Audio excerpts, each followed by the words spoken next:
കേരളത്തിലെ ഉദ്യോഗാർത്ഥികളുടെ കണ്ണീരിന് മേൽ വീണ്ടും കരിനിഴൽ വീഴ്ത്തി PSCയുടെ വൻ മൂല്യനിർണ്ണയ പിഴവ് വിവാദമാവുകയാണ്. സംസ്ഥാന ആസൂത്രണ ബോർഡിലെ ലക്ഷങ്ങൾ ശമ്പളമുള്ള ഉയർന്ന തസ്തികകളിലേക്ക് നടത്തിയ പരീക്ഷയിലാണ് 10 ചോദ്യങ്ങൾക്ക് മാർക്ക് പോലും ഇടാതെ റാങ്ക് പട്ടിക പ്രസിദ്ധീകരിച്ചത്. സംഭവം വൻ നാണക്കേടായതോടെ PSCക്കെതിരെ ആഞ്ഞടിച്ച് യുവജനക്ഷേമ കായിക മന്ത്രി OG ജനീഷ് തന്നെ നേരിട്ട് രംഗത്തെത്തിയിരിക്കുകയാണ്. PSCയുടെ മൂല്യനിർണ്ണയ പിഴവിൽ വൻ അട്ടിമറി സംശയിക്കുന്നതായാണ് കായിക മന്ത്രി തുറന്നടിച്ചത്.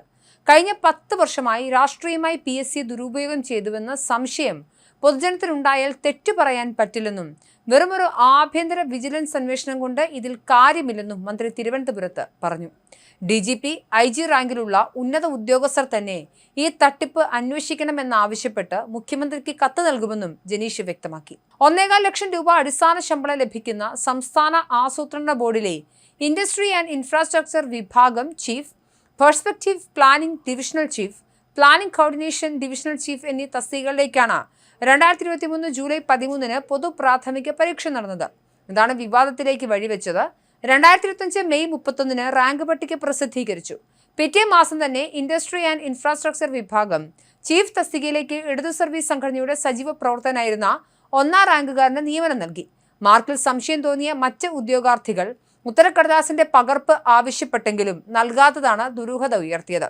വിവരാവകാശ നിയമപ്രകാരം നൽകിയ അപേക്ഷയും അപ്പീലും PSC തള്ളിയതിനെ തുടർന്ന് ഉദ്യോഗാർത്ഥി വിവരാവകാശ കമ്മീഷനെ സമീപിച്ചു. കമ്മീഷൻ ഉത്തരക്കടലാസിന്റെ പകർപ്പ് നൽകാൻ ഉത്തരവിടുമെന്ന സാഹചര്യം വന്നതോടെയാണ് PSC തിരക്കിട്ട് പകർപ്പ് കൈമാറിയത്. ഇതിലൂടെയാണ് 10 ഉത്തരങ്ങൾ മൂല്യനിർണ്ണയം നടത്തിയിട്ടില്ലെന്നും വെളിപ്പെട്ടത്.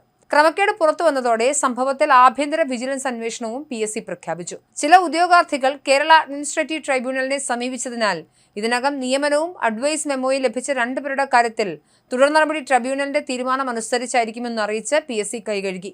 ഇവരുടെ നിയമനം റദ്ദാക്കുന്നതടക്കമുള്ള നടപടികളിലേക്ക് PSCക്ക് കടക്കേണ്ടി വരും.